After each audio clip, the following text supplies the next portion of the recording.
Hello, welcome back to the channel, and this is a channel where we give you reviews, playthroughs, unboxings, and we generally like to talk a load of bollocks about tabletop gaming in general. And in this video we're going to be talking about a set collection skirmish game. We're going to be talking about Cosmic Frog, and in this game you'll be taking control of a 2-mile high amphibian. You'll be trying to collect tiles, stick them in your gullet, and try and steal tiles from other frogs that will allow you to win the game. So in this video we're going to be giving you a very brief overview of the rules. We'll tell you what we do like, what we don't like. Then we'll come back and we'll tell you whether or not Cosmic Frog is worth your time and bother today and in the future. So remember, if you are new here, please consider subscribing to this channel. Hit the like button, comment and all that bullshit, and we'll see you after this.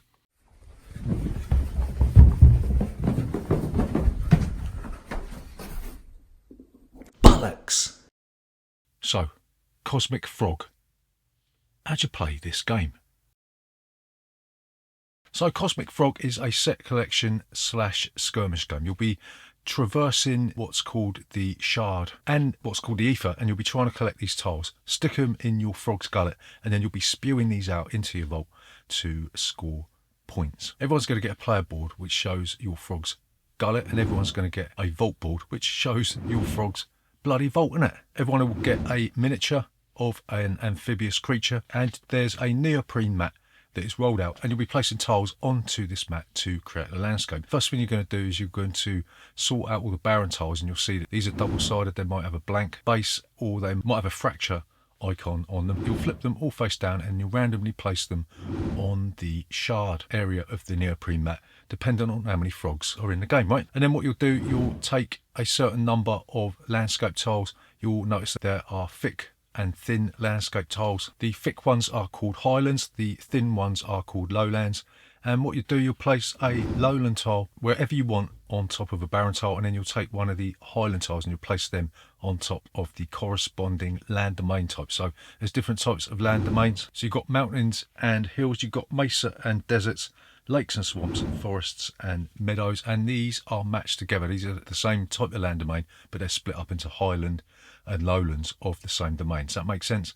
No, it don't, does it? 'Cause you're thick. So you'll see on your player board there's different spaces for these land tiles. This is where you're going to be placing these different types of lands into your gullet, right? And you'll see there's also a space for what's called oomph. These are crystals that you would be able to spend to take extra actions or to activate special abilities. Each player will also be given a special ability card. This will be placed face down at the beginning of the game. You'll be able to reveal this whenever you want, usually before, during or after combat. You'll be able to reveal these, and these will change throughout the game, yeah? So there's two different forms of actions that you can take in this game. You can take actions on the shard, right, or you can take actions in the ether. So the actions that you can take on the shard is that you can attack another frog. We'll get into that in a little bit when we talk about combat. So you can leap. This means that you have to look at how many land tiles you've got in your gullet, and the number of empty spaces in your gullet is the amount of spaces you can leap. You'll be able to move that many spaces in a straight line and land on another tile, right? If you land on a tile with another frog on it, then this will initiate combat again. We'll talk about this in a little bit, so don't get bloody impatient. So you can recover your oomph. Any oomph that you spent, you can stick back into the available oomph space, right? And you can also slipstream, and this means that you can spend an extra oomph to jump off your current hex into the ether and then bounce off of the ether onto any hex that is adjacent to the ether anywhere on a shard. Well, this is very useful for moving around very quickly. So there's other actions that you could take when you're actually in the ether. Imagine if you jumped off of your hex into the ether. These are the actions that you can take. You can attack, and again, we'll talk about this in a little bit, right? You can disgorge, and this means that you will move hexes from your gullet into your vault, and your vault is secure so long as you are in the shard. If it's in the ether, it's a little bit vulnerable, right? If you get attacked, you can be pushed into the outer dimensions where your vault becomes unlocked and people can nick your stuff. So what you do, you'll always have to move land tiles from your gullet into your vault from the lowest downwards. So if you've got like a hill tile in your gullet and it's in the lowest space, that will be the one that goes first, and then you'll transfer it over and then you'll move them over to your vault. And this is where you will score points dependent on how many lines you got. So if you look on your vault board, then it will show you that you'll get points for each type of land domain that is represented. If you've got all 4 different types of land domains, you'll get 9 points.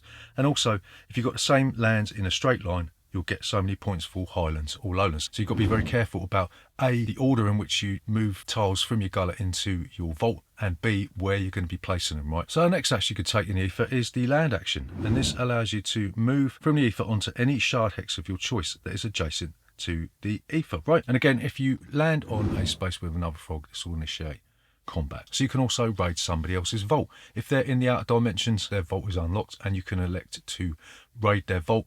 Dependent on how far into the outer dimensions they are, that's how many tiles you can attempt to steal from your opponent, right? So if they're in number 2, you can only steal 2 tiles from their vault. What you do, you'll look at your ability card and you'll see that there's an icon that is related to the raid icon, and you'll have to roll a die and you'll have to get more than what your raid icon tells you. The white dice are the weakest dice, the red dice are the strongest dice, so you've got to be very mindful about what die you're going to be using and what special ability card you have got. So next thing you could do is you can recover oomph in the ether, and this is the same action as we talked about previously. So if you want to beat somebody up, then what you'll do, you'll announce that you're attacking them, whether it's in the ether or on the shard, right?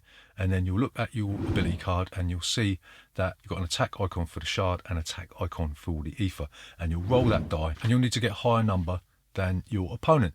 You can boost your attack roll with oomph, and this means that you can add +1 for every oomph that you spend, and you can overpower your roll by spending 2 oomph, and this will allow you to roll 2 dice and take the higher number, right? So the attacker wins, they'll knock back their opponent into the toilet, and they will have to move backwards that number of spaces, and the tile that they land on is destroyed, and then the winning frog will move onto that tile, right? And they'll be able to take that tile and stick it in their gullet. So if you are knocked back on the ether, you'll be thrown into the outer dimensions, and this is when your vault becomes unlocked, and then people will be able to raid and nick stuff from your vault, right? So if you want to come out of the outer dimensions, you'll have to move, you have to roll a white die, and then you'll move that number of spaces out of the outer dimensions and into the ether, right? And if you don't roll that number, you'll have to stay in the outer dimensions. So the way that turn order works in this, you don't go around a table. What you'll be doing a cosmic encounter style thing where you'll be revealing a turn order card, and it will tell you which player is going to act next. So it might be the case that you might be able to act 2-3 times in a row. There's also the ether flux cards. You have to give up your special ability, draw a new one. You can mitigate this by paying oomph. There's also the splinter strike cards that will come up after the first round, and this will pinpoint a location on the shard, and you'll have to destroy that location and all the locations around that tile. And if you destroy barren tiles, you'll turn them over, and if you've got a fracture on the back, then this will be placed into the shard integrity track, and if that's filled up, the game will end, and then you'll go to final scoring, where you'll tot up how many victory points you got based on different land types and different rows of different land types as well. And a player with the most points will be the winner of Cosmic Frog. So what do we like about Cosmic Frog? So the first thing that we really like about this is that the turn order isn't just go clockwise, so you never really know who is going to be going next. But this also means that you can sort of deduce who's going to go next. If your card isn't drawn in the first half of the deck, you know that you're going to often and not going to be going 2 or 3 times in a row in the later stages. So it adds a little bit of uncertainty, and as the turn progresses, that uncertainty is thrown away for more and more certainty, right? So it goes from not knowing what's going to happen to being pretty sure that your turn is going to be coming next, right? So the second thing that we really like about Cosmic Frog is the way that special abilities are not only varied, but they change throughout the game. If you think about a cosmic encounter, you're given an alien race and they've got a special ability, and more often than not, that's going to stay with you throughout the game. I say more often than not, there is ways of changing your alien race in Cosmic Encounter, right? But this is going to be changing every time that you draw the Ether Flux card. So you might have the Blink special ability, and it says you can relocate from your shard hex to any adjacent shard hex on the start of your action. You can swap places with any frog on that hex, and you can pay oomph to increase or decrease a knockback you receive by 1. Super duper. Or you might have the vampiric action, right? And this means if you have expended oomph and your opponent has available oomph after combat is declared, you regain 1 oomph and they lose 1 oomph. So this is a way of pinching oomph off of your opponent. Or you might have the monstrous special ability, as if a 2-mile high frog wasn't big enough. This says if you are on a barren tile, you may use an action to destroy that tile, and it says you can spend oomph to decrease by 1 the knockback you receive this combat. So these special ability cards are really, really powerful, and the fact that they change multiple times throughout the game keeps the game fresh and makes it really, really exciting, yeah? So the final thing that we really like about Cosmic Frog is the theme is completely and utterly batshit crazy, yeah? But we love it. Seeing as I took loads and loads of LSD and ketamine in my youth, this theme sort of speaks to me on a spiritual level, right? So if you haven't done that sort of thing in your youth, or even at the age of 75, which I'm sure some of you are,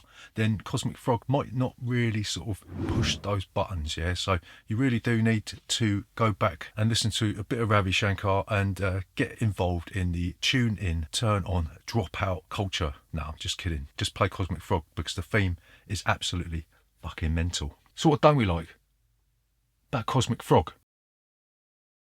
Well, apart from the LSD flashbacks that we seem to get from this, the scoring can be a real pain in the arse, right? Because it's really not really clear in the rulebook what you're meant to be doing when you first play the game, yeah? You're going to have tiles that are going to be stacked up on top of each other. And I think the rulebook sort of claims to say that you can only score one tile once, yeah? So you're going to have to take the tiles off, and whatever's left on the board you score in the next portion of scoring until you've got no tiles left on the board, right? And this can create a bit of a mind-bending puzzle in your head where you'll be trying to figure out which tiles you need to get in your gullet, which ones you need to go into the vault, and then figure out ahead of time which ones you're going to be taking off first. And it can get a little bit confusing. You're going to need pencil and paper and all this to note everything down, and it's just a little bit messy. So the second thing that we don't like about Cosmic Frog is the setup of this game is a real pain in the arse, right? Not only have you got to flip over all the barren tiles, make sure you've got enough tiles dependent on how many players you've got, you're going to have to flip them all over to their side, then put them back onto the shard. Then you're going to have to figure out how many land domain tiles you're going to be using. Then you're going to have to put them all out. Then you're going to have to put some on top of that, and it's fiddly, and it just takes ages, and it's just a pain in the bum. So the final thing that we don't like about Cosmic Frog is that combat's a little bit too random. There are methods to mitigate combat, like these symbols on the card, so you could swap that out if you want when the Ether Flux comes around, and you can also use oomph to overpower your dice or add +1 or +2 to your dice, right? But at the end of the day, this is a skirmish game. It's combat oriented, and what you're going to be doing, you can be rolling a die hoping that you get more than your opponent, right? So it's just a little bit too random for a game of this type. If you think of other games that just use die rolls for combat, like Cyclades, for instance, that's not a combat-oriented game. Combat is in there, but it's not a focal point of the game, right? With Cosmic Frog, this is a skirmish game. One of the ways to win is to attack your opponents and push them into the outer dimensions so that you can raid their vault.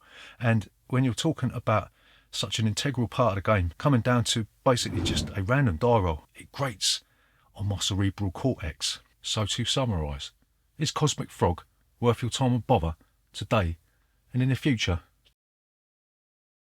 So we are going to say maybe not. This is a weird and kind of wonderful set collection skirmish game. It may be a little bit obtuse for some people that haven't had copious amounts of LSD in their youth. No, I'm just kidding. And the scoring can be a bit of a pain in the bum, as it is the setup. But if you like Cosmic Encounter, because that is the closest game that I can think of that is a bit more combat oriented, allows you to swap out your special abilities more often, plays up to 6 and doesn't really last that long, then Cosmic Frog might be the game for you. So there you go, that's Cosmic Frog. Remember, if you are new here, please consider subscribing to this channel if you ain't already.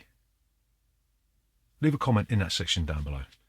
We'll see you next Tuesday.